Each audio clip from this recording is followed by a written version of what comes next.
segments a few months ago. She sought out my advice on a tough decision about approaching her birth father. Let's take a look. So my question to you is, what's the best way for me to approach a potential father without disrespecting his current situation? I do understand you're wanting to be connected to something. You want to know where you're from. You want to meet your dad. It's a lot of people like that. I really feel for you.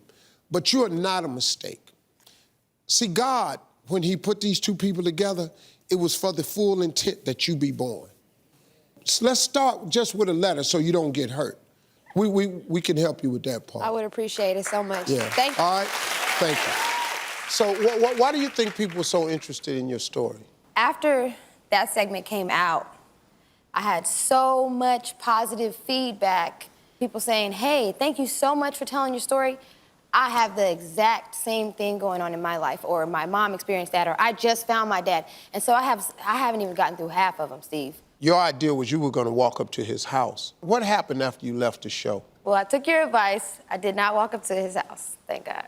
I wrote a letter, and I did not mail that letter, but I did write a letter, and I tried to prepare myself mentally to deal with the rejection that could be possibly there. So that's why I didn't really send it off yet. But since then, I've had a lot of support from family members who've seen it, and then some who are not so supportive, wondering why I went this route to publicly, put myself out there. See, the little bit of negative that you get, you have to ignore that, because the thing about hate is louder than love. Right. But love is stronger. Yeah. You got to understand that. How long have you been searching for your birth father? I've been searching for my birth father since about 2007, so originally, I grew up with this man that I talked to about before, who I had really grew up hating him and resenting him for not being in my life, because his family was white and they didn't really want a lot to do with me because of the fact that I was black. So dealing with that already, I already was traumatized. Okay, but he's not your actual birth father. He's not my actual birth father. So in the middle of me searching for my citizenship, because I'm from the Bahamas, I had to have a sponsor. So when it came down to it, I needed 2 birth parents from the U.S. I found this guy who wasn't really around. He found me on Facebook, another guy. We took a test. He was not the father. My mom briefly mentioned in 2007 that there was a possibility of one other person. So I asked my mom his name. She told me his name. I looked him up online. I found some photos, and I said, hey, Mom, is this the guy? She said, yeah, that's the guy. I said, okay, well, at least I can go off of that. So I decided to friend him. He accepted the request, but he did not respond to the messages. So I took it upon myself to message every single person in his friends list and ask them if they knew him and that I was looking for him. One person responded, I haven't seen him in years, but I'll get you back. I haven't heard from her in a really long time. Okay, so I told you that I'd try to help you. And so I reached out to an investigative genetic genealogist, and who's also the founder of the DNA Detectives, and is considered to be an innovator in the use of autosomal DNA. Please welcome CeCe Moore. Hi, CeCe, how are you? Great, thanks for having me. Okay, so tell me, what's your process for helping someone find his or her birth parent? Before approaching a potential birth parent, we believe very strongly in getting DNA confirmation first. So we have gotten you DNA tested, as you know, and when we are able to analyze those results, we'll be looking at his family tree compared to the family trees of the people that are sharing DNA with you. And then we can just follow those, and it'll lead us right to your real biological father. You've taken the test? Yes. So the DNA test is done. After the break, we're going to find out if the man that Taylor suspects is really her father. We'll do that when we come back right after this. Now, CeCe, we've done the DNA test. What did you discover? Well, unfortunately, we don't have her results back yet. So sorry. However, I have already started researching. I researched the potential birth father. He is indeed from Pacific Palisades, as you know. Okay. His legal name is different, which is one of the complications. It's like switched around. Yes. He comes from a long line of men with that same first name, and they all go by their middle name. Mm-hmm. He has 2 sisters. His dad is deceased, who would be your biological grandfather, but he was a very well-known veterinarian. I read that. Yes. I searched their name online. Oh, good research. And it looks like his mother is still living, so if they did end up being your biological family, you'd have an opportunity potentially to meet. But we won't know if it's him, of course, until we get the DNA. But the DNA test has two parts. It has your ethnicity or your admixture, where we'll be able to see if her father is white, Caucasian, and then it has the DNA match list, where it will match her up to her cousins on both her mother's side and her father's side. Let me ask you this. Do you hope it's him? I mean, I do hope it's him, but I also, in the back of my mind, have this tiny little sliver that it's a new person that I don't have any association with, that I can't be mad at if he changed his phone number, or, you know, something else, that it's something new and exciting. Yeah. Well, joining us to give us their expert advice on this situation is award-winning attorney and legal expert Ariva Martin, and also therapist and board-certified counselor Spirit. All right, Ariva, legally, what advice would you have for Taylor when it's time to approach her birth father? The genealogy test that Cece is doing, although it's great and it shows how far we've come with technology, it's not the same paternity test that would be given if you were in a court of law and you were trying to establish paternity for the purposes of child support or to inherit, you know, something from his estate. So even when you get these results, the dad may say, well, look, I don't believe I'm your father.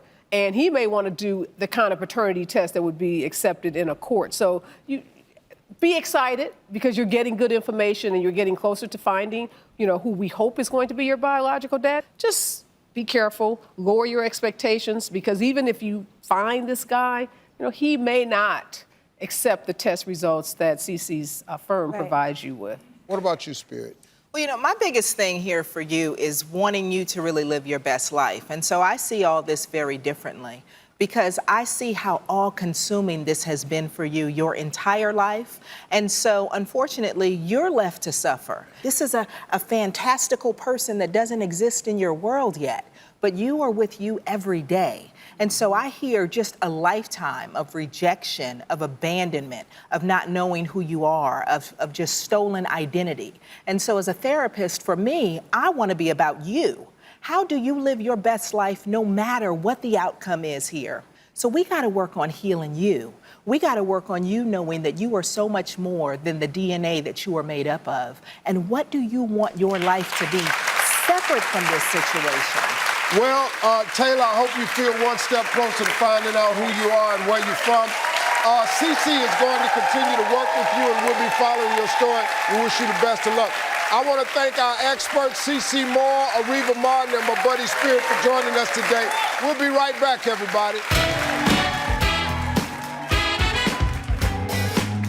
My eldest brother is my favorite sibling, but over the past few years, he's been acting really out of character, to keep it short.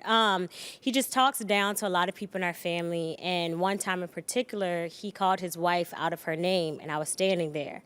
And I mean, we have the same mom. Our mom raised us a certain way, and so I approached him regarding the matter and tried to kind of get him to see how he was going down the wrong path, and he simply told me to stay out of his family business. It's none of my business, that whole situation.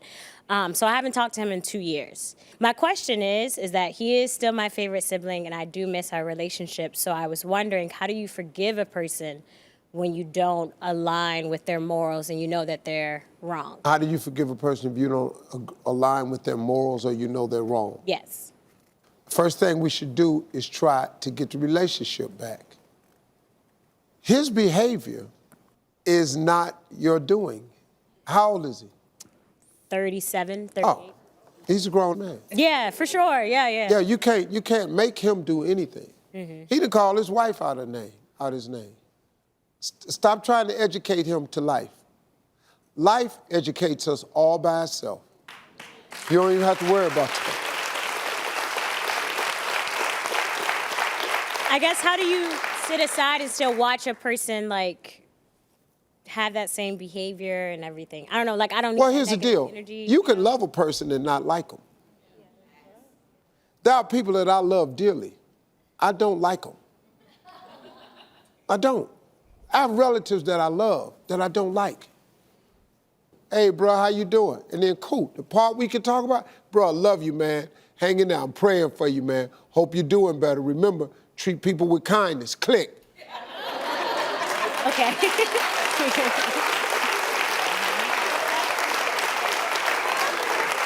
That's probably would be you seem like that type of person. Yeah. You know, but get the relationship back with your brother. Okay. You could be the one that turns him, but it ain't your job to turn him. But you could, hey, look, I'm praying for you. I'm praying that you'll always have a kind spirit. You know how mom wanted us to be. Click. Yeah, the end. No, Okay. see, look, you saying yeah, but you shaking your head. Yeah. See, this is yeah. Yeah. This right here, yeah. This is. I just know I ain't my doing mouth, that, and I know Steve. how I would be. Yeah. See, you gotta learn that. How old are you? 24. Oh yeah, you gotta learn that. You gotta hurry up and learn that one. This is a big one in life to learn. That you can love a person and not like them. You just have to love them from a distance. You have to love them to get to the part you don't like, and then you dismiss yourself. We ain't finna do no back and forth because we finna disagree. So I love you. I'm gonna pray for your kindness. Keep a kind spirit. Remember how mom taught us. Click. Hang up. There ain't no back and forth because the back and forth with you and your brother bothers you. And now you his little sister. He done already told you it ain't your business. True. Yeah, okay. It ain't your business. If this woman dumb enough to stand here And allow it. and let this man call her out her name, that's her problem. Right. The conversation ought to be with her. You let him call you that? Because, you know, I tell women this all the time. You can train a man how to treat you. All you have to do is not accept the treatment you don't want. That's all you have to do. It's all it is to it. You cannot change a man, but you can train him how he gonna treat you. It's not my job to check him. I guess that's... No, Yeah, because okay. you're checking a grown man. Yeah, I know, but but okay, you're right. Yeah, that's all. Let him be who he is. Okay, You ain't got life. we'll check him. There's no better teacher than life. Life a monster, man. And it check you hard. See, what your brother gonna do is, he gonna say the wrong thing to the wrong person. You ain't gonna believe how good he gonna be after that. Pop!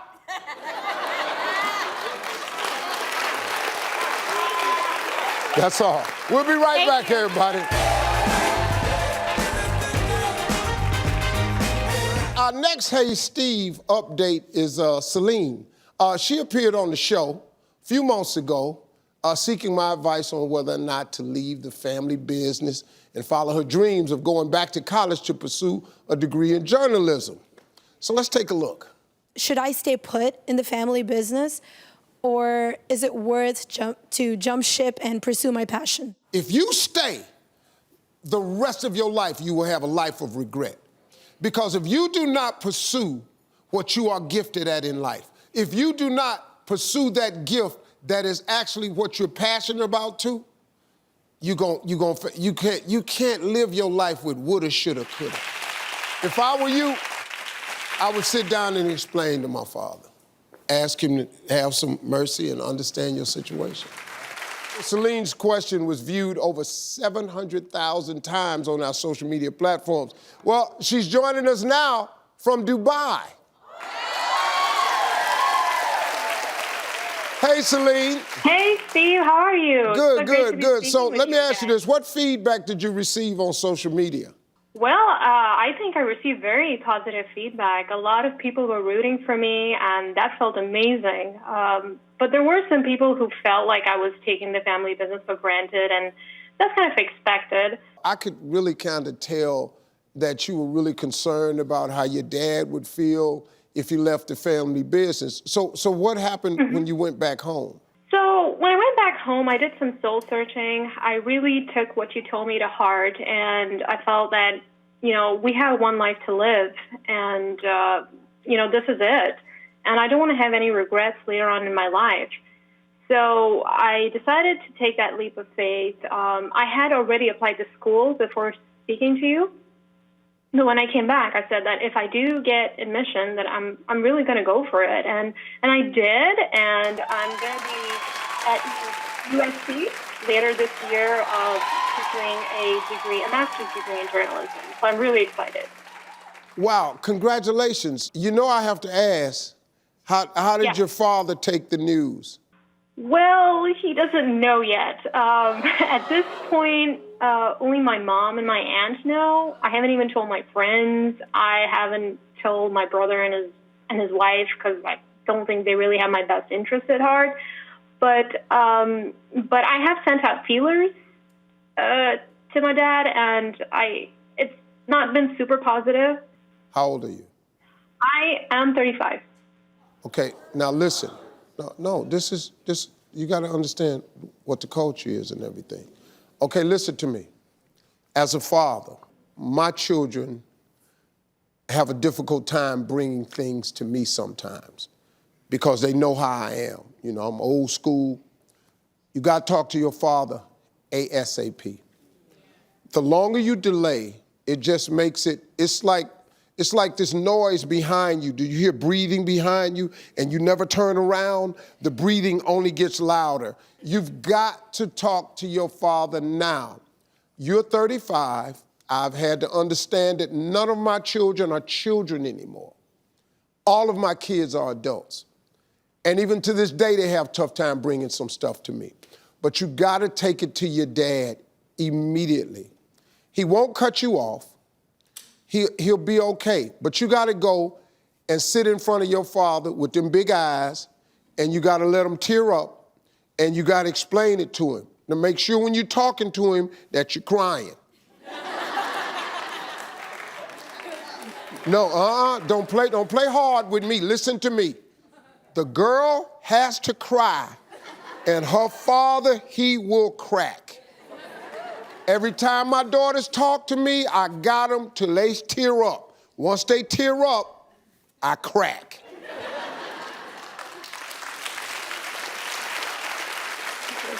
So congratulations.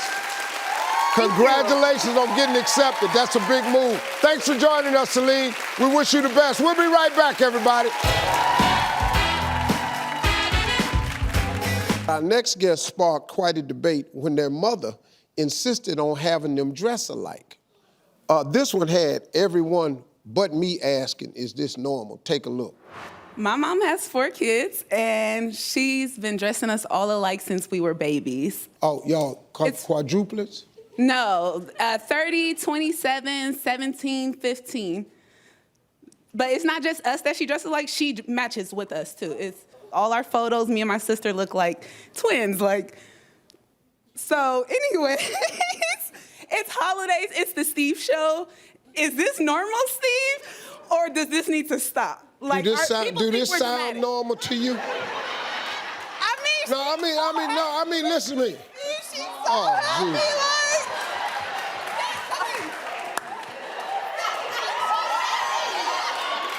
When you were saying it, did it sound normal? Well, everybody, please welcome back Tanisha and her family. Now, Tanisha, remind everybody how long your mother had y'all wearing matching outfits. I can remember seeing photos of her being pregnant with me, with my older sister and her dressed alike. And then it was me and my sister. It's been going on forever. It's been going on too long, Steve. I'm kind of curious, where y'all get these outfits from? Okay, so first we used to go get matching outfits. Then I started learning how to sew, and then ever since then, it been over. We go downtown, and she we gonna get the whole roll. You know how to do it, we might as well just... So, Mom, what made you start doing this? So I had my first baby when I was 18, and that was my first baby doll. And then I got pregnant with Tanisha. And when I got pregnant with Tanisha, the identical twin session started. I now know it's an obsession that I had. Oh, okay. Let me talk to the man of the family. Jaquise, what's this like for you and Gabriel, being that you're the only guys in the family? I think I really like it. I really do. It's a real fun experience, dressing like what my mom's is. It's kind of weird, but I like it. He like it because he get new outfit and shoes every time. That's the only reason why he like it. All right, let me ask you this. Out of all of you, which one of you had the most opposition to this? That would be me, Steve. You're the oldest? I'm the oldest. I'm Rajanique. I'm the oldest. This the one that moved away, remember? Oh. Ran away. Oh, yeah, ran away. ran away. You couldn't do it no more? I couldn't do it anymore. I look back on pictures, me and my mom, we are dressed alike. We're still dressing alike. I love my mom, and so that's why I really do it. And all that she's done for us, this is only a small thing that we can do for her compared to all the things that she's done for us. But I do pray to God that she takes your advice. And I promise to keep making you stuff. We just don't want to coordinate it like. It's okay. It won't be happening. You know? It won't be happening. Y'all look like a singing group right there. Ladies and gentlemen, the Silvers. Mom, like I told you when you were here, you're an amazing mother, and that's why your kids do it. But you had some time to think about it. Did you take my advice? I think she. I am taking your advice, and the last picture that we were going to take, or that we did take, is for Mother's Day. And I'm going to let the kids grow. And I am handing the torch over to them. The only way we'll dress up is if the kids want to dress up. Let's see y'all's last family picture.